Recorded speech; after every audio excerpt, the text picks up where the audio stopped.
ভাইরা আমার, হযরতে আলকামা রাদিয়াল্লাহু তাআলা আনহুর পাশে বসে বিশ্বনবীজি তালকিন দিচ্ছেন, আলকামা পড়ো লা ইলাহা ইল্লাল্লাহ।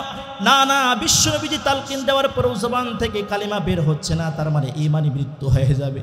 আল্লাহ রাসূলের সাহাবা হওয়ার পরেও ঈমানি মৃত্যু হয়ে যাবে। আল্লাহ রাসূলের মনটা বড় কষ্ট পাচ্ছে, আহারে আমি থাকা অবস্থায় আমার এই সাহাবী বেঈমান হয়ে মারা যাবে, এটা আমি রাসূল সহ্য করতে পারবো না। এবার হযরতে আলকামার মাকে ডাকা হলো। আলকামা মাকে রাসূল সাল্লাল্লাহু আলাইহি সাল্লাম জিজ্ঞাসা করলেন, মা তুমি কি কোনো কষ্ট পেয়েছো? এ কথা বলার সঙ্গে সঙ্গে আলকামার মা দু চোখ দিয়ে পানি বের করে দিয়েছেন। দু চোখ দিয়ে পানি বের করবার পর বলতেছি, দুই ঠোঁট বাঁকা করে কেঁদে কেঁদে বলতেছি, ইয়া রাসূলুল্লাহ, ইয়া হাবিবাল্লাহ, আমার সন্তান আলকামা বড় ভালো ছিল, অনেক ভালো চরিত্রের অধিকারী ছিল, মুআদ্দাব ছিল, কিন্তু বিবাহ করার পর তার বউয়ের কথা শুনে আলকামা আমাকে প্রতিনিয়তই কষ্ট দিয়েছে। এমন যুবক আমাদের সমাজে আছে না নাই? বিয়ে করার পর যুবক চেঞ্জ হয়ে যায়, মা বাবার সাথে দুর্ব্যবহার করে মা বাবার হক আদায় করতে চায় না, এমন যুবক আছে না নাই? এই যুবক যদি ঈমানদার হয়ে কালিমা পড়ে মরার ইচ্ছা থাকে, এখান থেকে শিক্ষা নাও। এবার আলকামা রাদিয়াল্লাহু তাআলা আনহুর মা যখন বিশ্বনবীকে বললেন, ইয়া রাসূলুল্লাহ, আলকামা আমাকে তো কষ্ট দিয়েছে, এই জন্য হয়তো আল্লাহ রাসূল ভাবলেন যে আলকামার মা কষ্ট পেয়েছে, হয়তো এই কারণেই আলকামার জবান থেকে কালিমা বের হচ্ছে না। ভাইরা আমার, এবার হযরতে আলকামা রাদিয়াল্লাহু তাআলা আনহুর মাকে বললেন, এটা কি আপনি চান আপনার সন্তানকে আগুনের ভিতরে পুড়ে পুড়ে মারবো? এবার আলকামার মা দু চোখের পানি ছেড়ে দিয়ে বলতেছেন, ইয়া রাসূলুল্লাহ, ইয়া হাবিবাল্লাহ, এটা আমি মা হয়ে কখনো সহ্য করতে পারবো না। ইয়া রাসূলুল্লাহ, আমি মা হয়ে হাজার অন্যায় করেছে আমার সন্তান, আমি আমার সন্তান আলকামাকে ক্ষমা করে দিলাম। ভাইরা আমার, এবার যখন আলকামাকে ক্ষমা করে দেওয়া হলো, বিশ্বনবীর একজন সাহাবী এসে বলতেছি, ইয়া রাসূলুল্লাহ, আলহামদুলিল্লাহ, আল্লাহ তাআলা উত্তম ফয়সালাকারী, আল্লাহ তাআলা ওই সন্তান আপনার সাহাবীকে ক্ষমা করে দিয়েছেন। রাসূল বললেন, ক্ষমা তো করবেই, কারণ তার মা এই মুহূর্তে আলকামাকে ক্ষমা করে দিয়েছে। সাহাবায়ে কেরামকে বললেন, এই আমার সাহাবীরা, এই মুহূর্তে যদি আলকামাকে তার মা ক্ষমা না করত, সে বেঈমান হয়ে আমার সাহাবী হওয়ার পরও মরে যেত। যদি তোমার ভিতরে চারটা জিনিস থাকে, আরবাউন ইযা কুন্না ফিকা, তোমার ভিতরে যদি চারটা জিনিস থাকে, লা তাদুরুকা মা ফাতাকা মিনাদ দুনিয়া, দুনিয়ার সব কিছু যদি ধ্বংস হয়ে যায়, তোমার কিঞ্চিত পরিমাণ ক্ষতি হবে। হ্যাঁ আমার আল্লাহ রাসূল বলেন, সেই চারটা জিনিস কি? রাসূল করিম সাল্লাল্লাহু আলাইহি ওয়াসাল্লাম আমাদেরকে বলে দিয়েছেন, আমার উম্মতের দল, হে আমার উম্মতেরা, তোমার ভিতরে যদি চারটা জিনিস থাকে, ওই চারটা জিনিস যতক্ষণ পর্যন্ত তুমি আঁকড়ে ধরবা, ততক্ষণ পর্যন্ত পৃথিবীর কেউ তোমাকে কোনো ক্ষতি করতে পারবে না। এক নাম্বার হচ্ছে হিফযু আমানাতিন, আমানতের হিফাজত করা। আমানতের হিফাজত করা তথা কোনো আমার উম্মত যদি আমানতের হিফাজত করতে পারে, পৃথিবীর সমস্ত কিছু ধ্বংস হয়ে গেলে ওই আমানতদার ব্যক্তিকে আল্লাহ তাআলা ক্ষতি করবেন না। দুই নাম্বার হচ্ছে ওয়াসিদকু হাদিসিন, সত্য কথা বলা। তাম দুনিয়া যদি ধ্বংস হয়ে যায়, আমার কোন উম্মত যদি সত্য কথা বলে, এই সত্য কথা বলার কারণে আল্লাহ পাক রব্বুল আলামিন সর্বপ্রকার ক্ষতি থেকে তাকে হিফাজত করবে। তিন নাম্বার হচ্ছে ওয়া হুসনু খালিকা, উত্তম চরিত্র অর্জন করা, চরিত্র সংশোধন করা, উত্তম চরিত্রের অধিকারী হওয়া। আপনার আমার পয়গম্বরদের হাজার বছর আগে বলেছেন, কোন উম্মত যদি তার চরিত্রকে উত্তম চরিত্র গঠন করতে পারে, চরিত্রকে ভালো করতে পারে, তাম পৃথিবীর মানুষ যদি তার বিরোধিতা করে, আল্লাহ পাক রব্বুল আলামিন ওই সকল মানব দ্বারা কিঞ্চিত পরিমাণ তাকে ক্ষতি করবেন না। তিন নাম্বার হচ্ছে ওয়া ইফফাতুন ফিত তু'মা, হালাল রুজি ভক্ষণ করা, হালাল রুজি খাওয়া। কোনো বান্দা যদি, আমার রাসূল বলছেন, কোন উম্মত যদি হালাল রুজি খায়, হালাল রুজি খাওয়ার কারণে তাম পৃথিবীর সব ধ্বংস হয়ে গেল, আল্লাহ তাআলা তাকে কোনো ধ্বংস করবেন না। কয়টা বললাম? জোরে বলেন, কয়টা? চারটা। এক নাম্বার আমানতের হিফাজত করা। এক নাম্বার কি? কথা বলেন 1 নাম্বার, আরে বলেন 1 নাম্বার কি? আমানত। 2 নাম্বার সত্য কথা বলা। কি কথা বলা? সত্য কথা বলা। 3 নাম্বার হচ্ছে উত্তম চরিত্রের অধিকারী হওয়া। আর 4 নাম্বার হচ্ছে কথা বলেন হালাল খাবার খাওয়া। এই 4টা বিষয় আলোচনা। এখন আসুন, সময় 1 ঘন্টা। এখন আসুন আমানত কাকে বলে, আমানত সম্পর্কে কিছু আলোচনা করা যাক। আমানত বলতে কি? আমি আপনাকে বললাম ভাই এই 1000 টাকা আপনাকে আপনার কাছে রেখে দিলাম, আমার যে সময় প্রয়োজন হবে এই 1000 টাকা আমাকে দিবেন। এখন 1 মাস পরে আপনার কাছে গেলাম, কিন্তু যায় দেখি যেই টাকা, যেই নাম্বারের টাকাটা আপনার কাছে দিছি হুবাহুব সেই টাকা নাই, আপনি বড় মাছ কিনে খাইয়েছেন। আর মনে মনে ভাবছেন হুজুর আসলে অন্য আরেকটা 1000 টাকা দিল। তাহলে আপনারা বলুন তো দেখি, যেই টাকা দিলাম এই টাকা আদায় করার নামটাই হচ্ছে আমানত, ঠিক কিনা? কিন্তু ওই টাকার পরিবর্তে অন্য আরেকটা 1000 টাকার নোট যদি আমি দেই, বলেন আমানতদারি রক্ষা হবে না আমানতের খেয়ানত হবে? খেয়ানত হবে। এই জন্য ভাইয়েরা আমার, শুধু টাকা দিয়ে আমি বুঝাইলাম, টাকা পয়সা সহ যত প্রকারের বস্তু আছে, কোনো ব্যক্তি যদি আপনার কাছে এসে বলে ভাই আপনার কাছে এই বস্তুটা রেখে দিলাম, এই জিনিসটা রেখে দিলাম, আমার যে সময় প্রয়োজন হবে ওই সময় ওই টাকাটাই ওই বস্তুটাই আমাকে দিবেন। যদি আমি ওই সময় ওই বস্তুটাই, যেটা হুবহুব যেই জিনিসটা আমাকে দিয়েছেন, এই জিনিসটা যদি আমি আপনাকে ফিরিয়ে দিতে পারি তো আমানতদারিতা রক্ষা করলাম। আর যদি ফিরিয়ে না দিতে পারি অন্য আরেকটা জিনিস দিয়ে দিলাম তো আমানতদারিতার খেয়ানত করলাম। আমানত বুঝছেন? বুঝছেন তো সবাই?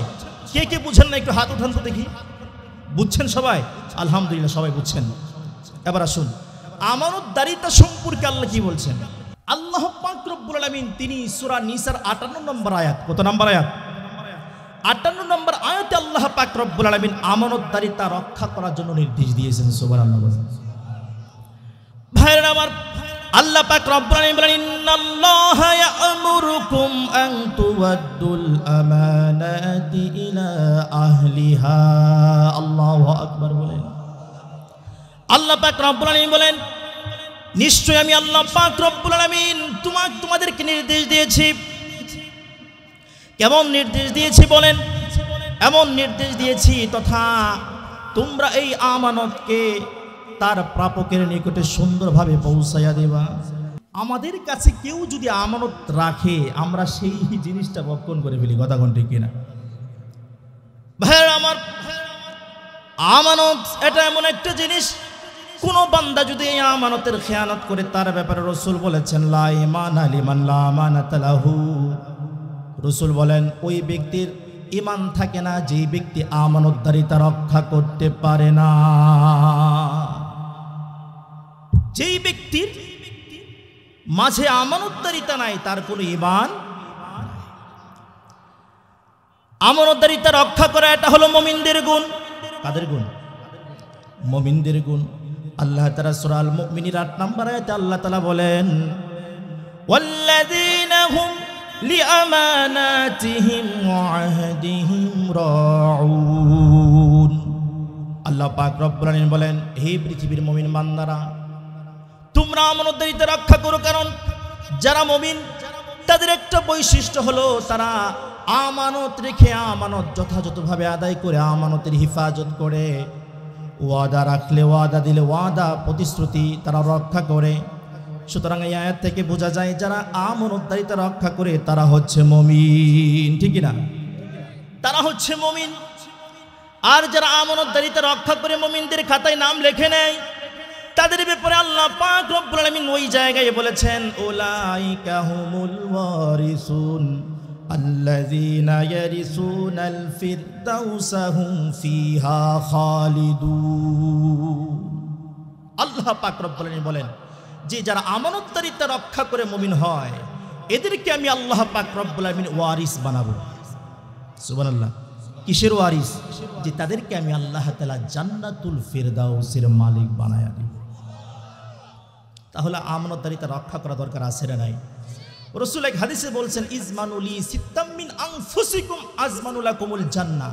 এ আমার উম্মতেরা তোমরা আমার থেকে 6টা জিনিসের দায়িত্ব গ্রহণ করো, আমি রসুল কথা দিলাম কিয়ামতের কঠিন ময়দানে আমি রসুল তোমাদেরকে জান্নাতে পৌঁছানোর দায়িত্ব নিয়ে নিলাম। এর ভিতরে একটা হচ্ছে আমানতদারিতা রক্ষা করা। আদ্দু ইদা উতুমিনতুম, যখন তোমরা আমানত রাখো এই আমানতটাকে তার প্রাপকের নিকট যথাযথভাবে পৌঁছায় দাও। তাহলে আমানতদারিতা রক্ষা করা দরকার আছে না নাই? যারা আমানতদারিতা রক্ষা করে তাদের জায়গা কোথায়? জান্নাত। ভাইরা আমার, পক্ষান্তরে যারা আমানতদারিতা রক্ষা করে না, আমানতের হিফাজত করে না, তাদের ভিতরে কোনো ঈমান থাকে না। কারণ যারা আমানতের হিফাজত করে না বরং খেয়ানত করে, আল্লাহ পাক রব্বুল আলামিন রসুলকে জানিয়ে দিয়েছেন, রসুল আমাদেরকে জানায়া দিয়েছেন। কি জানায়া দিয়েছেন? আপনার আমার পয়গম্বর বলেছেন ১৫০০ বছর আগে যারা আমানতদারিতা রক্ষা করে না তাদের ভিতরে ঈমান থাকে না। শুধু তাই নয়, আমানতের খেয়ানত করা এটা হলো মুনাফিকের আলামত। কিসের আলামত? মুনাফিক হওয়ার আলামত।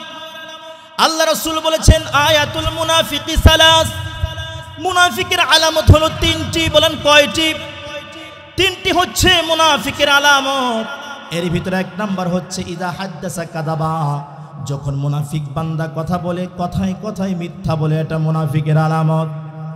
দুই নাম্বার হচ্ছে ওয়াইদা ওয়াদা আখলাফা, যখন এই বান্দা মুনাফিকরা যখন মানুষের সাথে অঙ্গীকার দেয়, প্রতিশ্রুতি দেয়, সামনে নির্বাচনে পার করলে কালভার্ট ব্রিজ রাস্তাঘাট সব করে দেব, আছে না নাই? অঙ্গীকার নির্বাচনের আগে, কিন্তু নির্বাচনে পার হওয়ার পর তাদের কাছে কোনো পাত্তা পাওয়া যায় না। কথা কোন ঠিক কিনা? এরা হলো এক নাম্বার মুনাফিক। জনগণকে ওয়াদা দেয়, ওয়াদা দেওয়ার পরে ওয়াদা তারা ভঙ্গ করে, এরকম আছে না নাই? সাবধান হয়ে যান। সাবধান হওয়ার সময় এখন এসেছে। অনেক শিক্ষা আপনারা নিয়েছেন, ওইদিকে আমি কথা বলবো না। নাম্বার ৩, মুনাফিক বান্দার গুণ হচ্ছে যখন সে আমানত রাখে, সে আমানত রক্ষা করে না বরং ভঙ্গ করে, এটা হলো মুনাফিকদের আলামত। ঠিক কিনা? কথা মিথ্যা বললাম? কথা কোন না কেন? তাহলে যারা আমানতের খেয়ানত করে মুনাফিক হয় তাদের জায়গা কোথায় দেখার দরকার আছে না নাই? আল্লাহ পাক রব্বুল আলামিন সূরা নিসার 145 নম্বর আয়াতে বলেন ইন্নাল মুনাফিকিনা ফিদ দারকিল আসফালি মিনান নার ওয়া লান তাজিদ লাহুম নাসীরা। আল্লাহু আকবার বলেন। ভাইরা আমার, আল্লাহ পাক রব্বুল আলামিন বলেন যারা মুনাফিক আমানতের হিফাজত করে না, যারা মুনাফিক, এই সকল মুনাফিকের জায়গা হলো জাহান্নামের সর্বনিম্ন স্তর। ওয়ালা তাজিদ লাহুম নাসীরা, আমি আল্লাহ পাক রব্বুল আলামিনের পক্ষ থেকে এদেরকে কোনো প্রকারের সাহায্য করা হবে না, কোনো প্রকার সহযোগিতা করা হবে না। আমি আল্লাহ পাক রব্বুল আলামিন চিরস্থায়ী চিরকাল হিসেবে এদেরকে আমি জাহান্নামের আগুনে জ্বালায়া দিব। তাহলে আমানতের রক্ষা যারা করে না তাদের জায়গা কোথায়? আর যারা আমানত হিফাজত করে তাদের জায়গা কোথায়? জান্নাত। এখন আসুন, কোন কোন ক্ষেত্রে আমানতদারিতা রক্ষা করতে হয় জানা দরকার আছে না নাই? এক নাম্বার, টাকা পয়সা লেনদেনের ক্ষেত্রে আমানতদারিতা রক্ষা করতে হয়। এর প্রমাণ আমি বিশ্বনবীর সিরাত থেকে দেখিয়ে দিব। ভাইরা আমার, আপনারা জানেন বিশ্বনবী সাল্লাল্লাহু আলাইহি ওয়াসাল্লাম তাওহীদের বাণী ইসলামকে প্রচার করার জন্য আল্লাহ রাসূল সাল্লাল্লাহু আলাইহি ওয়াসাল্লাম কষ্ট পেয়েছেন কিনা বলেন? তার উপর নির্যাতন করা হয়েছিল কিনা বলেন? শুধু নির্যাতন নয়, তার মাতৃভূমি তাকেও ছাড়তে হয়েছে। কথা কোন ঠিক কিনা? কেমন ভাবে ছাড়তে হয়েছে আমি সেখান থেকে সিরাতের একটা পয়েন্ট থেকে আমি বুঝাতে যাচ্ছি আল্লাহ রাসূল কেমন সম্পত্তির আমানতদারিতা রক্ষা করেছেন। আল্লাহ পাক রব্বুল আলামিন যে সময় বললেন, নবীজি এই ভূমিতে থাকা আপনার জন্য নিরাপদ না, আপনার এই মাতৃভূমি ছেড়ে অন্যত্র তথা সেই মদিনায় চলে যেতে হবে। সুতরাং এই মুহূর্তে আমি পারমিশন দিলাম হাবিব, আপনি এই মক্কা ছেড়ে মদিনায় চলে যান। আবার বিশ্বনবীজি সরকারে দু আলম তিনি যখন তার মাতৃভূমি ছেড়ে মদিনায় চলে যাবেন, এমন মুহূর্তে আলী রাদিয়াল্লাহু তাআলা আনহুকে ডেকে বলতেছেন, আলী রে, তুমি তো আমার জামাতা, এখন তো আমাকে এই মক্কা ছেড়ে যেতে হচ্ছে, কিন্তু এই মক্কার কাফেররা তাদের ব্যবসা, যে সকল কাফেররা ব্যবসায়ী ছিল, তাদের মালামাল ধন সম্পদ টাকা পয়সা আমার কাছে আমানত, কিন্তু এই আমানতদারিতা যদি আমি রক্ষা না করতে পারি, আল্লাহ আমাকে ধ্বংস করে দিবেন। সুতরাং আলী, আমি বকরকে নিয়ে আমি যাইব মদিনায়, কিন্তু তোমাকে আমি এই মক্কায় রেখে যাব। এবং তোমার কাছে, আমার কাছে যেই মক্কার কাফেররা মুশরিকরা যেই সকল টাকা পয়সা আমানত হিসেবে রেখে দিয়েছিলেন, এই টাকা পয়সাগুলো আমি আলী তোমার কাছে রেখে যাব। আর আলী তুমি কি করবা, যে সকল মক্কার কাফেররা আসবে তাদেরকে আমার পক্ষ থেকে এই মালামালগুলো আমানতদারি হিসেবে তুমি সুন্দরভাবে আদায় করে দিবা। আলীকে বললেন, আলী, আমি তোমার কাছে এই সম্পদগুলো রেখে গেলাম, এই সম্পদগুলো আমি যাওয়ার পর যদি কোনো ব্যক্তি আসে যারা আমার কাছে এই টাকা পয়সাগুলো আমানত রেখেছে, কোনো কাফের ফুজ্জার যদি আসে, সুন্দরভাবেই যে আমি সুন্দর করে লিখে রেখেছি এগুলা বুঝায়া দিবা। সুবহানাল্লাহ। তাহলে ধন সম্পত্তির ক্ষেত্রে আমানতদারিতা রক্ষা করা দরকার আছে না নাই? কিন্তু আমরা যাদেরকে ইতিপূর্বে ধন সম্পদ, বাংলার সম্পদকে, বাংলাদেশের সম্পদকে আমরা রক্ষা করার জন্য দায়িত্ব দিয়েছিলাম, আমরা তাদের কাছ থেকে আমানত হিসেবে তাদেরকে এই টাকাগুলো দিয়েছিলাম, তারা এই আমানতের হিফাজত করে নাই, বরং তারা খেয়ানত করে কোটি কোটি টাকা এই দেশ থেকে তারা পাচার করেছে। কথা কোন ঠিক কিনা? সুতরাং যারা কোটি কোটি টাকা এই দেশ থেকে পাচার করেছো, আল্লাহর দরবারে ধরা খেয়েছো, তোমাদের নামটা মুনাফিকদের খাতায় লিখে গিয়েছে, তোমাদের সর্বনিম্ন জায়গা হলো জাহান্নামের নিম্নস্থল। কথা কোন ঠিক কিনা? এখান থেকে আমি বলতে চাই, আগামীতে যারা ক্ষমতার লোভ দেখতেছেন, ক্ষমতায় যাওয়ার আশা করতেছেন, এখান থেকে শিক্ষা নেন। আপনারা যদি এই দেশের সম্পদকে লুটপাট করে ওই দাদাদের দেশে পাঠাইয়া দেন, আপনাদের অস্তিত্ব ঠিক রাখবে না এই দেশের ছাত্র সমাজ। কথা বলেন ঠিক কিনা? এই জন্য ভাইরা আমার, আমানত মারাত্মক একটা জিনিস। ওই যে আমি শুরুতে বলেছিলাম, যেই ব্যক্তি আমানতের হিফাজত করবে আল্লাহ তাআলা তাকে হিফাজত করবে, আর যেই ব্যক্তি আমানত হিফাজত করবে না আল্লাহ তাআলা তাকে ধ্বংস করে ছাড়বেন। কথা কোন ঠিক কিনা? যেমন আমাদের হাসিনা আফা, কথা কোন ঠিক কিনা? উনি সব কাজ করেছে, দুইটা ভুলের কারণে তাকে এই দেশ থেকে চোরের মতো পালাতে বাধ্য হয়েছে। কথা কোন ঠিক কিনা? এক নাম্বার, তারা এই দেশে থেকে ইসলাম বিদ্বেষী কথা বলেছে, উলামায়ে কেরামকে বিভিন্নভাবে নির্যাতন করেছে, আল্লাহ সহ্য করে নাই, আল্লাহ তাআলা তাকে কানটা ধরে এই দেশের বর্ডার পার করে দিয়েছেন। কথা কোন ঠিক কিনা? এ হলো এক নাম্বার কারণ। দুই নাম্বার কারণ, তাদের কাছে আমাদের দেশটা আমানত রেখেছিলাম, দেশের সম্পদগুলো আমানত রেখেছিলাম, কিন্তু তারা আমানতের খেয়ানত করেছে। আল্লাহ রাসূল বলছেন, যারা আমানতের খেয়ানত করবে আল্লাহ তাআলা তাদেরকে ধ্বংস করেই ছাড়বে। সে আমানতের খেয়ানত করেছে, আল্লাহ তাআলা তাকে ধ্বংস করে ছেড়েছে। ভাইরা আমার, আমানত মারাত্মক একটা জিনিস। ভাইরা আমার, এই জন্য আমানতদারিতা রক্ষা করা দরকার আছে না? এবার দুই নাম্বার আসেন, আমানত কোন জায়গায় রক্ষা করতে হবে? আল্লাহ রাসূল সাল্লাল্লাহু আলাইহি ওয়াসাল্লাম বলেছেন, দায়িত্ব, এই দায়িত্ব একটা আমানত। এই আমার উম্মত, তোমাদের কাছে যে দায়িত্ব আল্লাহ তাআলার পক্ষ থেকে যে দায়িত্ব দেওয়া হয়েছে, এই দায়িত্ব একটা তোমাদের কাছে আমানত হিসেবে রেখে দিয়েছে। এই জন্য আল্লাহ রাসূল বলেছেন, কুল্লুকুম রাইন ওয়া কুল্লুকুম মাসউলুন আন রাইয়াতিহি। আল্লাহ রাসূল বলেছেন, হে আমার উম্মতেরা, তোমরা সকলেই দায়িত্ববান, তোমরা সকলেই রক্ষক, দায়িত্ববান। এই জন্য কিয়ামতের কঠিন ময়দানে তোমাদের দায়িত্ব সম্পর্কে রব্বুল আলামিন তোমাদেরকে জিজ্ঞাসা করবে। এই জন্য ভাইরা আমার, মসজিদের ইমাম, সে ইমাম হিসেবে একজন নেতা, সে দায়িত্ববান। তার ব্যাপারেও হাদিসে বলা হয়েছে, একজন ইমাম ওয়াল ইমামু রাইন ওয়া মাসউলুন আন রাইয়াতিহি। আল্লাহ রাসূল বলেছেন, একজন ইমাম, একজন নেতা, সে একজন রক্ষক, দায়িত্ববান। আল্লাহ তাআলা এই দায়িত্ব তাদেরকে দিয়েছেন, যারা ইমাম, যারা নেতা, আল্লাহ তাআলা এই দায়িত্ব তাদেরকে দিয়েছেন। কিয়ামতের কঠিন ময়দানে দায়িত্ব সম্পর্কে রব্বুল আলামিন জিজ্ঞাসা করবে। এই জন্য ভাইরা আমার, মসজিদের ইমাম, কোন মসজিদের ইমাম যদি দায়িত্ব পাওয়ার পর হক কথা না বলে, মসজিদের সভাপতি ঘুষ খায়, সুদ খায়, এমন আছে না নাই? এরপরও তার চাকরির ভয়ে কোনো ইমাম যদি হক কথা না বলে, কিয়ামতের কঠিন ময়দানে ওই ইমামকে আল্লাহর দরবারে ধরা খেতে হবে। কথা বলেন ঠিক কিনা? শুধু মসজিদের ইমাম নয় ভাই, অনেকে আছে মসজিদের মোতাওয়াল্লি, মসজিদের সভাপতি, সেক্রেটারি, মাদ্রাসা, মাঠ বলেন, গুরুস্থান বলেন, ইতিপূর্বে অনেকদেরকে আমরা দেখেছি যাদেরকে ক্ষমতার বলে পদ দেওয়া হয়েছে, আর এই পদের সুযোগে মসজিদ, মাদ্রাসা, মাঠের টাকাগুলো তারা আত্মসাৎ করেছে। কথা ঠিক কিনা? এমন আত্মসাৎকারীদেরকে আল্লাহ পাক রব্বুল আলামিন কিয়ামতের কিয়ামতের কঠিন ময়দানে জিজ্ঞাসা করবেন। ওই দিন যদি এই মসজিদের সভাপতি, মাদ্রাসার সভাপতি, মাঠ বলেন, গুরুস্থান বলেন, এই সভাপতি, সেক্রেটারি, কেশিয়ার এরা যদি আমানতদারিতার সাথে দায়িত্ব পালন না করে, কিয়ামতের কঠিন ময়দানে আল্লাহর দরবারে ধরা খেতে হবে। কথা বলেন ঠিক কিনা? যদি কোনো জবাব না দিতে পারে এমন সভাপতি, সেক্রেটারিকে আল্লাহ পাক রব্বুল আলামিন জাহান্নামের সর্বনিম্ন স্তরে রাখবে। এই জন্য ভাইরা আমার, যারা মসজিদের দায়িত্ব নিতে চান, যারা মাদ্রাসার দায়িত্ব নিতে চান, মাঠের দায়িত্ব নিতে চান, গুরুস্থানের দায়িত্ব নিতে চান, এক নাম্বার শর্ত হলো আমানতদারিতা হতে হবে। কথা বলেন ঠিক কিনা? যদি আমানত এটা রক্ষা করতে পারেন, দায়িত্ব নেন, সওয়াব হবে। পক্ষান্তরে যদি আমানতের খেয়ানত করেন, আত্মসাৎ করেন, আল্লাহর দরবারে অবশ্যই ধরা খেতে হবে। শুধু তাই নয়, যদি ধরা পড়ে যান, মানুষের মাঝেও, সমাজের ভিতরেও আপনাকে অপমানিত হতে হবে। কথা বলেন ঠিক কিনা? এই জন্য যারা এই সকল দায়িত্ব নেবেন তারা হবেন আমানতদার। কথা কোন ঠিক কিনা? মসজিদের ইমাম হক কথা বলবে, মসজিদের সেক্রেটারি দায়িত্ববান হবে। শুধু তাই নয়, এটা হলো 2 নাম্বার কথা বললাম। 3 নাম্বার আসেন যুবক ভাইরা, গভীর মনোযোগ দিয়ে শোনেন। সবচাইতে বেশি প্রবলেম হয় এটা আমাদের সমাজে।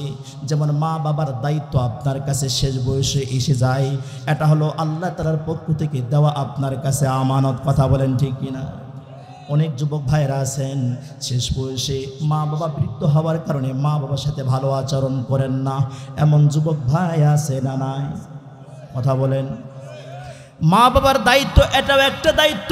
এই দায়িত্ব আল্লাহ পাক রব্বুল আলামিন আপনাকে দিয়েছেন। যেমনই ভাবে ছোট্ট সময়, যে সময় আপনার কোনো সেন্স ছিল না, আপনার কোনো শক্তি ছিল না, দুর্বল ছিলেন, ওই সময় আপনার আব্বা আম্মা আপনাকে লালন পালন করেছে, এটা ছিল আপনার আব্বা আম্মার দায়িত্ব। কথা কোন ঠিক কিনা? যে সময় আপনি সাবালক হবেন, যুবক হবেন, আপনার আব্বা আম্মা যে সময় শেষ বয়সে পৌঁছে যাবে, এই সময় এসে যদি আপনি আপনার আব্বা আম্মার দায়িত্ব যথাযথভাবে আদায় না করেন, বলেন তো দেখি আল্লাহর দরবারে ধরা খেতে হবে কিনা? বলে এ ভাই, সূরা বানী ইসরাঈলের 23 নম্বর আয়াতে আল্লাহ পাক রব্বুল আলামিন বলছেন, কি বলছেন ওই জায়গায়?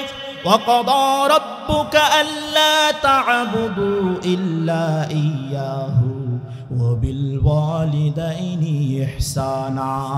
আল্লাহ বলেন, আমার ইবাদতের পর ফয়সালা হলো তুমি তোমার আব্বা আম্মার সাথে ভালো ব্যবহার করবা, উত্তম ব্যবহার করবা। সুবহানাল্লাহ বলেন না? কে নির্দেশ দিয়েছেন? কে হুকুম দিয়েছেন? আল্লাহ দিয়েছেন। শুধু তাই নয়, ইম্মা ইয়াবলুগান্না ইনদাকাল কিবরা আহাদুহুমা আও কিলাহুমা ফালা তাকুল লাহুমা উফফিন ওয়ালা তানহারহুমা ওয়া কুল লাহুমা কাওলান কারীমা। আল্লাহ পাক রব্বুল আলামিন বলেন, শুধু তাই নয়, তোমার আব্বা আম্মা অথবা কোনো একজন তারা যদি বার্ধক্যে বয়সে পৌঁছে যায়, তাদের বার্ধক্যের বয়সে পৌঁছে যাওয়ার কারণে তাদের দুর্বলতার সুযোগ নিয়ে কখনো তোমরা তাদেরকে এমন কোনো কথা বলিও না, কটাক্ষ করে কোনো গালি দিও না, এমন কোনো আচরণ করো না যে আচরণ করার কারণে তোমার আব্বা আম্মা মনে কষ্ট পেয়ে উফ শব্দ বলে। এমন সন্তান আছে না নাই? সমাজের ভিতরে অনেক সন্তান আছে, শুধু গালি নয়, আব্বা আম্মারে পিটনাও দেয়। কথা বলেন ঠিক কিনা? এ যুবক, আজকের এই মাজলিস থেকে শিক্ষা নাও। খবরদার, যদি তুমি তোমার আব্বা আম্মাকে মারধর করো, পিটনা দাও, তোমার ব্যাপারে রাসূল কি বলছেন? তুমি জাহান্নামী। আল্লাহ রাসূল বলছেন, কিলাহুমা জান্নাতুকা ওয়া নারু। আল্লাহ রাসূল বলছেন, তোমার আব্বা আম্মা তোমার জন্য জান্নাত, আবার তোমার এই আব্বা আম্মা তোমার জন্য জাহান্নাম। কিভাবে? তুমি যদি তোমার আব্বা আম্মার সাথে ভালো ব্যবহার করো, ভালো আচরণ করো, ভালো আচরণ করার কারণে আল্লাহ পাক রব্বুল আলামিন তোমার উপর খুশি হয়ে যায়। সুবহানাল্লাহ বলেন। রেজার রব্বি ফি রিজাল ওয়ালিদাইন। আল্লাহ রাসূল বলেন, কোনো মা বাবা যদি সন্তানের উপর খুশি হয়, আল্লাহ তার উপর খুশি হয়ে যায়। সুবহানাল্লাহ বলেন। আবার রব যদি কোনো মা বাবা যদি সন্তানের উপর অসন্তুষ্টি হয়, আসমানের মালিক আল্লাহ তার উপর অসন্তুষ্টি হয়ে যায়। এমন রাগ করে ওই যুবকের উপর, যে রাগের কারণে আল্লাহ পাক রব্বুল আলামিন তার জন্য জাহান্নামকে অবধারিত করে দেয়। আরেকটা মজার ব্যাপার হলো, সাহাবায়ে কেরামের ওয়াকিয়া থেকে বলছি, কোনো যুবক যদি তার আব্বা আম্মাকে গালি দেয়, কষ্ট দেয়, আল্লাহ রাসূল সাল্লাল্লাহু আলাইহি ওয়াসাল্লামের এই সাহাবার ওয়াকিয়া থেকে বোঝা যায় মৃত্যুর সময় তার জবান দিয়ে কালিমা নসিব হবে না। তার মানে আব্বা আম্মার সাথে বেয়াদবি করলে ওই সন্তানটা দুনিয়া থেকে বেঈমান হয়ে মরে যাবে। এমন একজন সাহাবী, নাম হলো হযরতে আলকামা রাদিয়াল্লাহু তাআলা আনহু। কি নাম? হযরতে আলকামা। তিনি বিশ্বনবীজির একজন ঘনিষ্ঠতম সাহাবী ছিলেন, বড় মাপের একজন সাহাবী ছিলেন। আল্লাহ রাসূলের দরবারে যাতায়াত করতেন, জিহাদে ময়দানেও শরীক হইতেন। এমন আমলওয়ালা একজন সাহাবী, যার নাম হলো আলকামা। কি নাম? হযরতে আলকামা রাদিয়াল্লাহু তাআলা আনহু বিবাহ করবার পর তার কোনো ভাই ছিল না, তার বাবাও ছিল না, দুনিয়া থেকে ইন্তেকাল করেছেন। শুধুমাত্র ঘরে একজন মা ছিল। বলেন কে ছিল? একজন মা ছিল। আলকামা বিবাহ করবার পর আলকামার স্ত্রী উল্টাপাল্টা তার মার বিরুদ্ধে বিভিন্ন কমপ্লেন দেয়, অভিযোগ দেয়। এক সময় আলকামা রাগান্বিত হয়ে বইয়ের কথা শুই না আলকামা তার মাকে বড় কষ্ট দিয়েছে, গালি দিয়েছে, এমন গালি দিয়েছে, এমন কষ্ট দিয়েছে, যেই কষ্টে আলকামার মা তিনি অত্যন্ত কষ্ট পেয়েছেন। আগে যেইভাবে আলকামার জন্য দোয়া করতেন, ওই সময় কষ্ট পাওয়ার পর আলকামার জন্য আগের মতো আর দোয়া করে না। শুধু রবকে বলে, রব আমার সন্তান আলকামা আমাকে বড় কষ্ট দিয়েছে, আল্লাহ তুমি একটু দেখা নিও। এটাকে যথেষ্ট মা বাবার জন্য। কথা বলেন ঠিকই না? হ্যাঁ, মা বাবা যদি শুধু একটু কষ্ট উফ শব্দ বলে, এটা তো অভিশাপ। কথা বলেন ঠিক কিনা? এ যুবক ভাইরা গভীর মনোযোগ দিয়ে শুনে, যতদিন পর্যন্ত আপনার মা বাবা আপনার ঘরে আছে, আপনার জন্য রহমত। কথা বলেন ঠিক কিনা? এবার আলকামার মা বড় ব্যথিত হয়েছেন। হঠাৎ করে আলকামার কাছে হযরতে মালাকুল মাউত চলে আসলেন। মৃত্যু হবে। কি হবে বলেন? মৃত্যু হবে। মৃত্যু শয্যায় সজ্জিত আলকামা, তিনি এইভাবে আলকামাকে তালকিন দেওয়ার জন্য, কালিমা পড়ানোর জন্য অনেক সাহাবায়ে কেরাম ভিড় জমাইলেন। বলতেছে, আলকামা তুমি তো চলে যাবা, বলো একটু লা ইলাহা ইল্লাল্লাহ। আমরা তালিম দেই কিনা বলেন? হ্যাঁ, যখন মানুষ মারা যায় হুজুরকে ডেকে, হুজুর একটু তালিম করে দেন, একটু তালকিন করে দেন। কি করে দেন? তালকিন, ইস্তিগফার, দোয়া দরুদ একটু পাঠ করে দেন, যেন কালিমা পড়তে পড়তে মরে যায়। ঠিক কিনা? হ্যাঁ ভাইরা আমার। এবার আলকামা রাদিয়াল্লাহু তাআলা আনহুর মা বড় কষ্ট পেয়েছেন। আলকামার দরবারে, আলকামার ঘরে মালাকুল মাউত জিব্রাইল চলে আসছে, আজরাইল চলে আসছে। আসার পর ভাইরা আমার আলকামার মুখ থেকে, জবান থেকে কালিমা বের হচ্ছে না। বিষয়টি সাহাবায়ে কেরাম মনে করলেন রসুলকে জানাইতে হবে। একজন সাহাবী দৌড় দিয়ে চলে গেলেন আল্লাহ রসুলের দরবারে। ইয়া রাসূলুল্লাহ, সর্বনাশ হয়েছে। কি হয়েছে? আপনার প্রিয় সাহাবী আলকামা, সে তো মৃত্যু শয্যায় সজ্জিত, মনে হয় সে মারা যাবে, কিন্তু আমরা কালিমা পড়াচ্ছি, বলো কালিমা পড়ো, কিন্তু পড়তে পারছে না। নিশ্চয়ই তার কোনো বদ আমল আছে। আল্লাহ রসুল সাল্লাল্লাহু আলাইহি সাল্লাম তৎক্ষণাৎ তিনি দৌড়ে গেলেন আলকামার বাড়িতে। সুবহানাল্লাহ বলেন। ভাইরা আমার, হযরতে আলকামা রাদিয়াল্লাহু তাআলা আনহুর পাশে বসে বিশ্বনবীজি তালকিন দিচ্ছেন, আলকামা পড়ো লা ইলাহা ইল্লাল্লাহ। না না, বিশ্বনবীজি তালকিন দেওয়ার পরেও জবান থেকে কালিমা বের হচ্ছে না, তার মানে ঈমানি মৃত্যু হয়ে যাবে। আল্লাহ রসুলের সাহাবা হওয়ার পরও ঈমানি মৃত্যু হয়ে যাবে।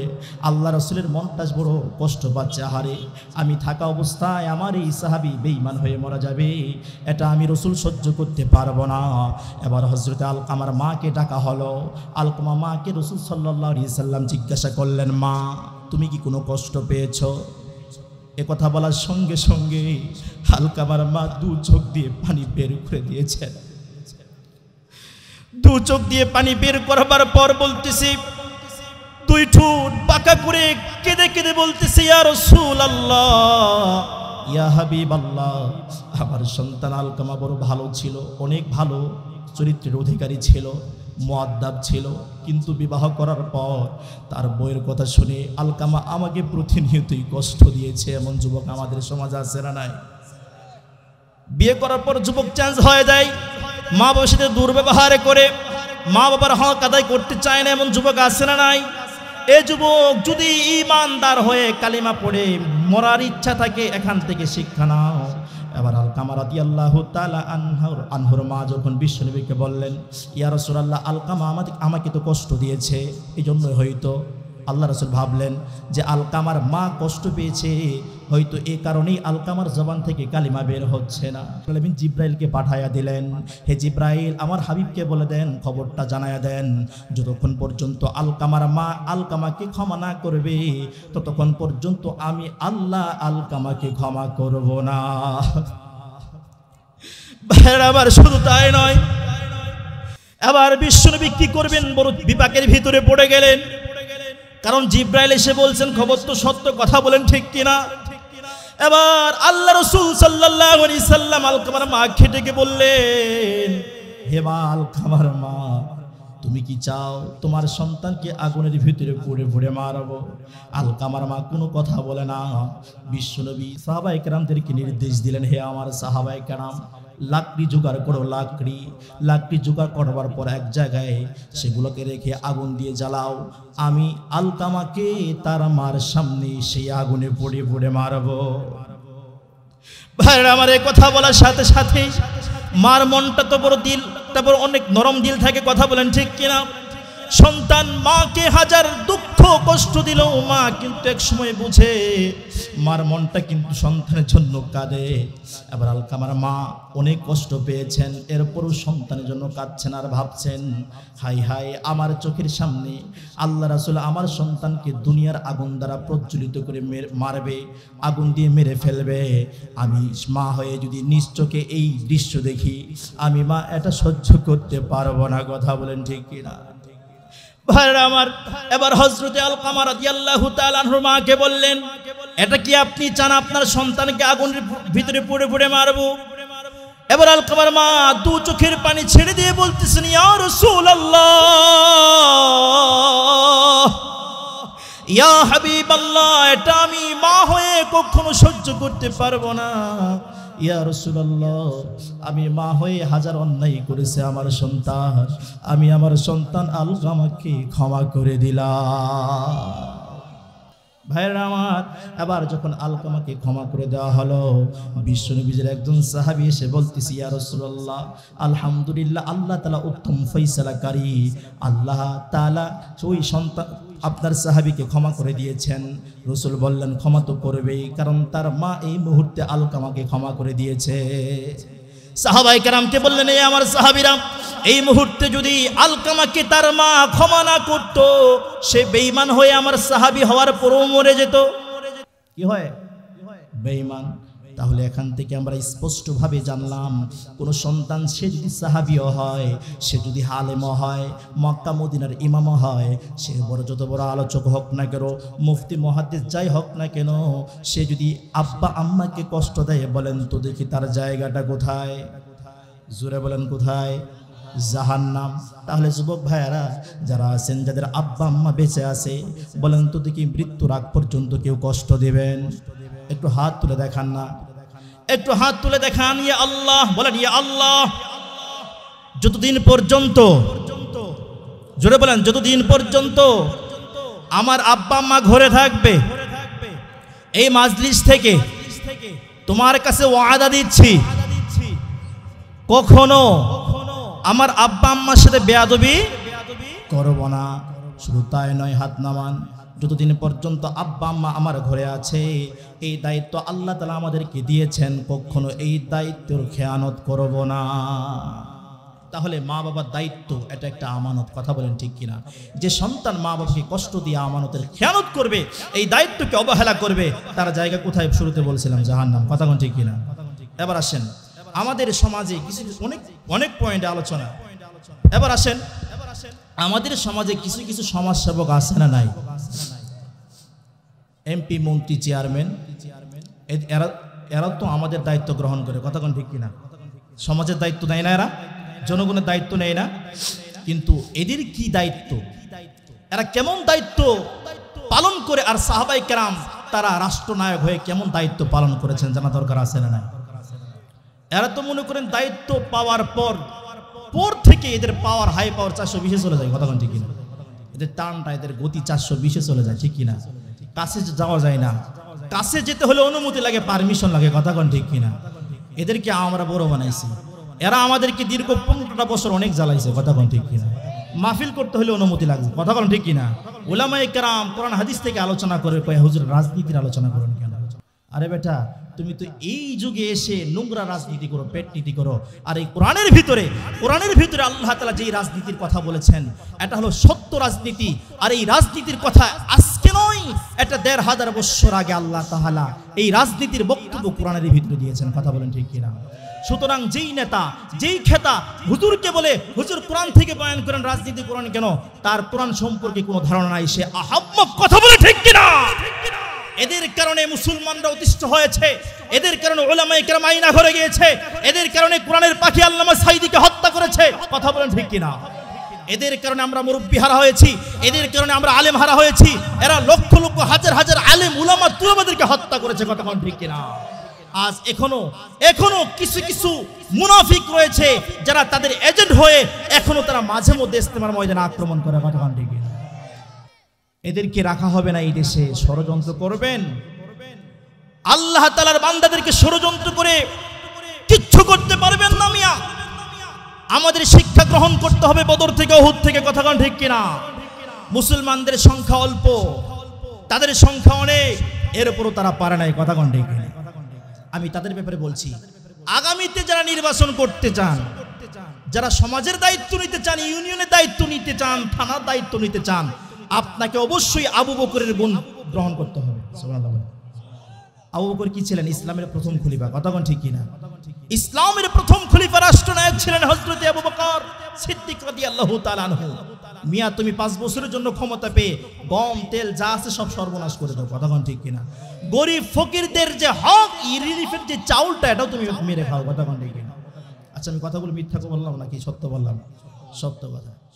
হযরত আবু বকর কেমন ছিলেন?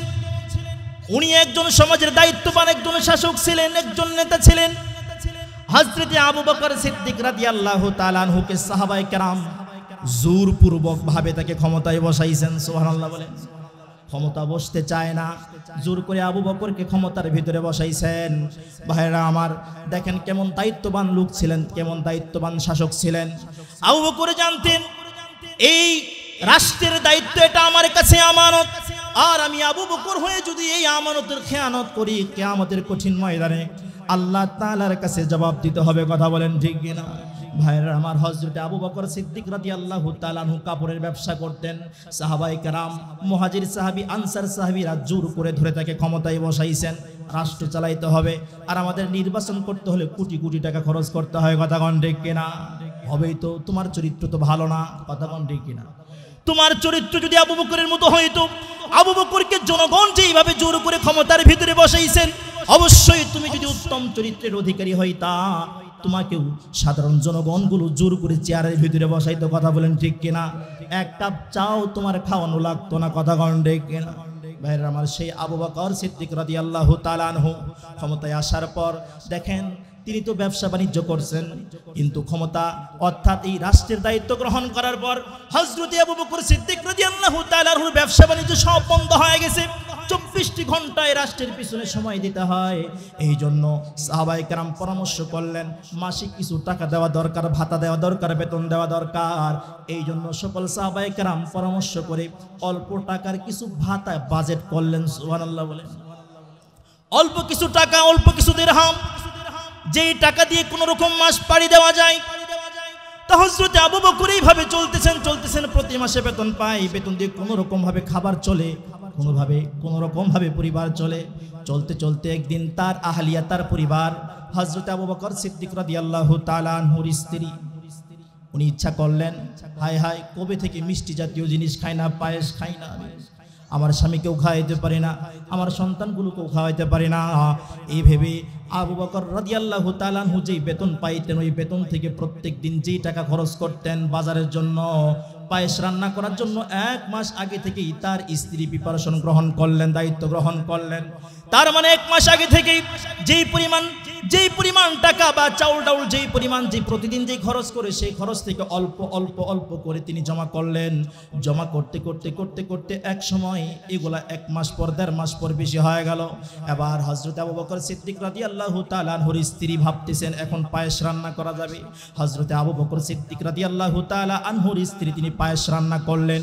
পায়েস রান্না করবার পর হযরত আবু বকর সিদ্দিক রাদিয়াল্লাহু তাআলা আনহু রাত্রি সময় ডিউটি করে আসছেন বাসায়।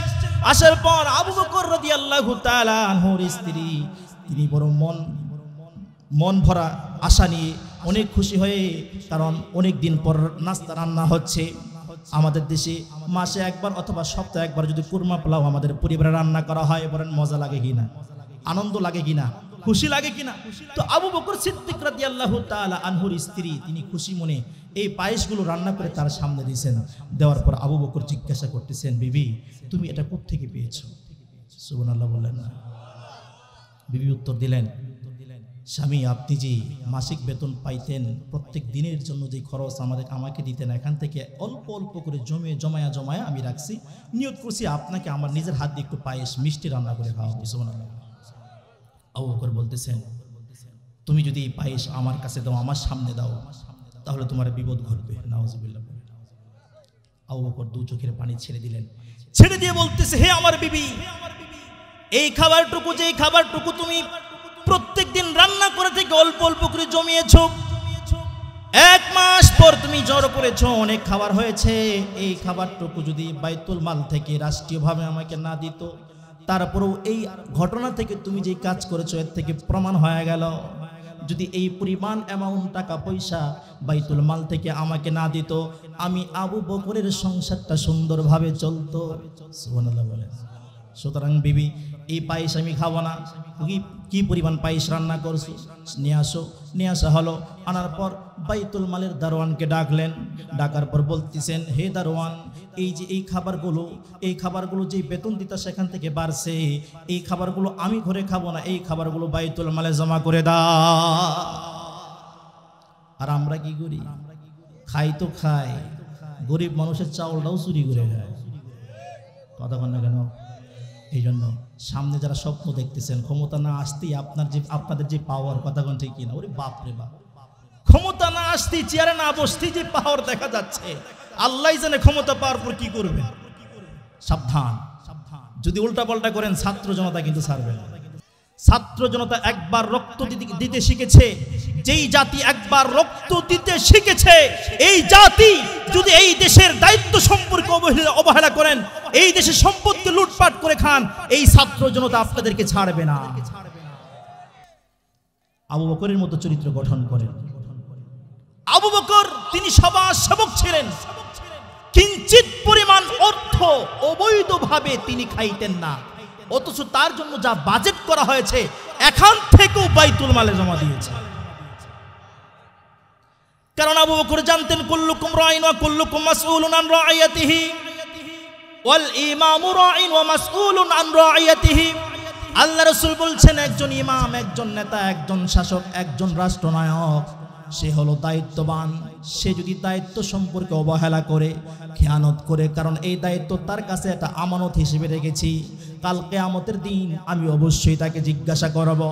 এই জন্য আবু বকর স্বয়ং হযরত ওমর রাত্রির অন্ধকারে আটার বস্তা, ময়দার বস্তা মাথায় নিয়ে তারা গভীর রজনীতে অলিতে গলিতে গিয়ে দেখছেন কে না খায় আছে। একজন শাসক হয়ে, প্রধানমন্ত্রী হয়ে সে আটার বস্তা এরকম ভাবে মাথায় নিয়ে জনগণের মাঝে বিলায়া দিছে। সুবহানাল্লাহ বলেন। এই জন্য যারা দায়িত্ববান শাসক হতে চান, এমপি হতে চান, মন্ত্রী হতে চান, মেম্বার চেয়ারম্যান হতে চান, তাহলে এই আবু বকর থেকে আপনারা শিক্ষা গ্রহণ করে, তাহলে সমাজ সুন্দর হয়ে যাবে। কথা বলেন ঠিক কিনা? এলাকা সুন্দর হয়ে যাবে। কথা বলেন ঠিক কিনা? ভাইয়ের আমার 3 নাম্বার, আমাদের সমাজে সুবিচার হয় না, অবিচার হয়। যাদেরকে আমরা শাসক বানাই এরা সুবিচার করে না, অবিচার করে। কথা কোন ঠিক কিনা? সুবিচার করে, এটা তার কাছে দায়িত্ব, এটা আমানত। কথা কোন ঠিক কিনা? কিসের আলোচনা চলতেছে বলেন তো দেখি? আমানত। কিসের আলোচনা? বোঝা যাচ্ছে না? কষ্ট হচ্ছে? ছেড়ে দিব? ছেড়ে দিব? চলবে আরো চলবে 2 ঘন্টা। বাকি বক্তা কোন সময় আলোচনা করবে? আরো 2 ঘন্টা। কথা দেখাইতেছে।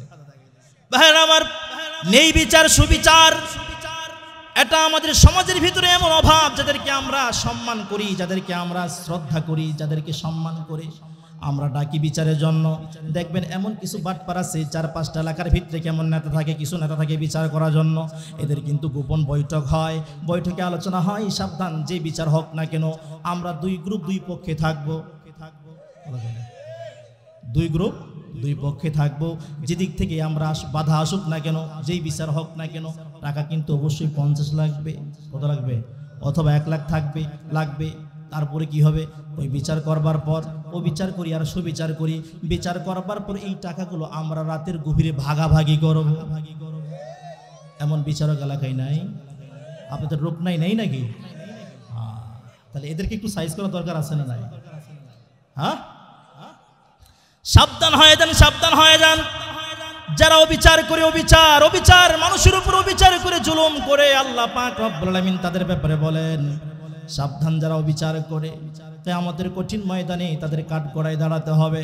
এজন্য আল্লাহ তাআলা তামাম বান্দাদেরকে নির্দেশ দিয়ে বলেন সূরা মায়েদা আয়াত নাম্বার 8, কত নাম্বার আয়াত বলেন? 8 নাম্বার আয়াতে বলেন ওয়ালা ইয়াজরিমান্নাকুম শানানু কওমিন আলা আল্লা তা'দিলু ই'দিলু হুয়া আকরাবু লিত্তাকওয়া। আল্লাহু আকবার বলেন। আল্লাহ বলেন সাবধান, কোন দলের ক্ষমতা, কোন গোষ্ঠীর প্রভাব, কোন শাসকের শক্তি যেন তোমাদেরকে জনগণের মাঝে, মানুষের মাঝে নির্বিচার করতে ধোঁকা না দেয়। আয়াতের অর্থ বুঝছেন? অর্থ বুঝছেন? কোন ক্ষমতা, কোন দলের ক্ষমতা, কোন শাসক, এরা যেন তোমাদেরকে জনগণের মাঝে নির্বিচার করতে ধোঁকা না দেয়। সুতরাং ই'দিলু, ইনসাফের বিচার করো, ওয়াত্তাকুল্লাহ, আল্লাহকে ভয় করো। কে বলছেন? আল্লাহ বলছেন। অনেকে আবার আছে দেখবেন ওদের মধ্যে কিছু সাক্ষী বানায় দেয়, পক্ষে বিপক্ষে সাক্ষী বানায় দেয়, এই তুই মিথ্যা হাসা কথা, মিছা কথা বানায় বানায় বলবি, এমন আছে না নাই? এদের ব্যাপারে আল্লাহ কি বলেন? সূরা নিসা, কোন সূরা? সূরা নিসার 135 নম্বর আয়াতে বলেন ইয়া আইয়ুহাল্লাযীনা আমানু কুনু কাওয়ামিনা বিল কিসতি শুহাদা।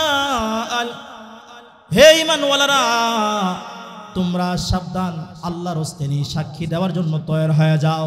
ওয়ালাউ আলা আনফুসিকুম আবিল ওয়ালিদাইনি ওয়াল আকরাবিন, যদিও সেটা তোমার নিজের বিরুদ্ধে হয়, যদিও তোমার আব্বা আম্মার বিরুদ্ধে হয়, এর উপরও নেই সাক্ষী দাও। আল্লাহ তাআলা নেই সাক্ষী দিতে বললেন কিনা বলেন? আল্লাহ তাআলা নেই সাক্ষী দিতে বললেন। এই জন্য বলি, এই সমাজের ভিতরে সুবিচার করার, সুসাক্ষী দেওয়ার নির্দেশ কোরআনে আছে না নাই বলেন? আরে জোরে বলেন, আছে না নাই? তাহলে সুবিচার করতে হবে কিনা বলেন? অবশ্যই সুবিচার করতে হবে, কারণ সুবিচার করা এটা সমাজসেবকদের একটা দায়িত্ব, বিচারকদের একটা দায়িত্ব। আর এই দায়িত্ব যারা খেয়ানত করবে বলেন তো দেখি তারা কি আমানত রক্ষা করলো? কথা বল না কেন? আমানতদারিতা রক্ষা করতে পারলো না। আর যারা আমানতদারিতা রক্ষা না করে তাদের জায়গা কোথায় বলেন? জোরে বলেন, কোথায়? জাহান্নাম। তাহলে 1 নাম্বার পয়েন্ট, আল্লাহ রাসূল বললেন যখন তোমার ভিতরে 4টা গুণ থাকবে, যে 4টা গুণ থাকার কারণে দুনিয়ার সব কিছু ধ্বংস হয়ে গেল, আল্লাহ তাআলা তোমাকে ধ্বংস করবেন না। এর ভিতরে 1 নাম্বার গুণ হচ্ছে হিফজু আমানা, আমানতের হিফাজত করা। ঠিক কি না? তাহলে 1 নাম্বার গুণ কি? আমানতের হিফাজত করা। আলোচক যেহেতু এসে পড়ছেন, আমার সময় পড়াই শেষ, 3টা আলোচনা সংক্ষেপে বলছি। 2 নাম্বার হচ্ছে হুসনু খলিকা। 2 নাম্বার কি? হুসনু না, 2 নাম্বার হচ্ছে ওয়াসিদকু। ওয়াসিদকু হাদিসিন, সত্য কথা বলা। কি কথা বলা? সত্য কথা বলা। আমরা কথায় কথায়, মোবাইলে বিশেষ করে কথায় কথায় যদি বলি বন্ধু কই আছো তুমি, কই আসি তো আমি ইসলামপুর, কিন্তু বন্ধু আছে কোথায়? জামালপুর। কোথায় আছে? জামালপুর। বন্ধু তুমি যে মিথ্যা কথা বলা যে আমি জামালপুর আছি, আল্লাহ না করুক এই বন্ধু যদি জামালপুর থেকে ইসলামপুরে আসার পথে আমবাড়িয়া মোড়ে যদি সে অ্যাক্সিডেন্ট হয়ে মারা যায়, তখন ওই বন্ধু ভাববে হে তোরে আমি ফোন দিয়েছিলাম, বন্ধু কই আসছিলি, তুই বলছিস জামালপুর, ইসলামপুর, অথচ তুই ছিলি জামালপুর। তুই এমন মরলি, মরার আগেও আমার মিথ্যা কথা বলে গেলি। কথা এমন মরলি যে তুই মরার আগেও মিথ্যা কথা বলে গেলি। কথা কোন ঠিক কিনা? এই জন্য মিথ্যা কথা বলা দরকার আছে। আল্লাহ রাসূল বলছেন আলাইকুম বিসিদক, তোমাদের উপর আবশ্যক হচ্ছে তোমরা সত্য কথা বলবা। কারণ ফাইন্নাস সিদকা ইয়াহদি ইলাল বির, সত্য মানুষকে কল্যাণের পথ দেখায়, ওয়াল বিররু ইয়াহদি ইলাল জান্নাহ, আর এই কল্যাণ মানুষকে জান্নাতের পথ দেখায়। 2 নাম্বার। 3 নাম্বার ওয়া হুসনু খালিকা, উত্তম চরিত্রের অধিকারী হওয়া। আমাদের চরিত্র মনে হয় অনেক ভালো। কথা কোন ঠিক কিনা? এজবক ভাইরা চরিত্র ভালো আছে? কথা কোন না কেন? ভালো আছে। প্রেম কয়টা করছো? সম্পর্ক কয়টা করছো? রাত 12টা পরে সারা রাত মোবাইল ফোনে কথা বলো, অনেক ভালো চরিত্রের অধিকারী তুমি না? কথা কয় না কেন? রাগ করতেছেন? হ্যাঁ, আমাদের যুবক যুবতীদেরকে খাইছে একমাত্র এই মোবাইল ফোনে, রাত্রের গভীরে গোপনে জঙ্গলে বনে গিয়ে ফোন আলাপ করো। এরে যুবক ভাই, এই কাজ তুমি কেন করো? ইচ্ছা করলে বিয়ে করো, বিয়ে করা সুন্নাত। তোমার আব্বা আম্মারে বলো, বিয়ে করাই দিবে, সমস্যা কি? কিন্তু তুমি এই গুনাহ করো না। কান দ্বারা তুমি যে কথা বললা, কথা শুনলা, জবান দ্বারা কথা বললা, এটা জেনা হলো কিনা বলেন? এই বিষয়ে অনেক প্রশ্ন ছিল, অনেক কথা ছিল। যাই হোক, এরপর একটা বলি। কিয়ামতের কঠিন ময়দান আল্লাহ রাসূল বলছেন লা তাজুলু কদাম ইবনে আদম ইয়াউমাল কিয়ামা হাত্তা ইউসআলা আন খামসিন, কিয়ামতের দিন প্রত্যেকটি ব্যক্তিকে 5টি প্রশ্ন করা হবে। যতক্ষণ পর্যন্ত এই 5টি প্রশ্নের উত্তর না দিবে ততক্ষণ পর্যন্ত এক পা পর্যন্ত লড়তে পারবে না। নাউজুবিল্লাহ পড়েন। এর ভিতরে একটি হচ্ছে আন শাবাবিহি ফিমা আবলাহু।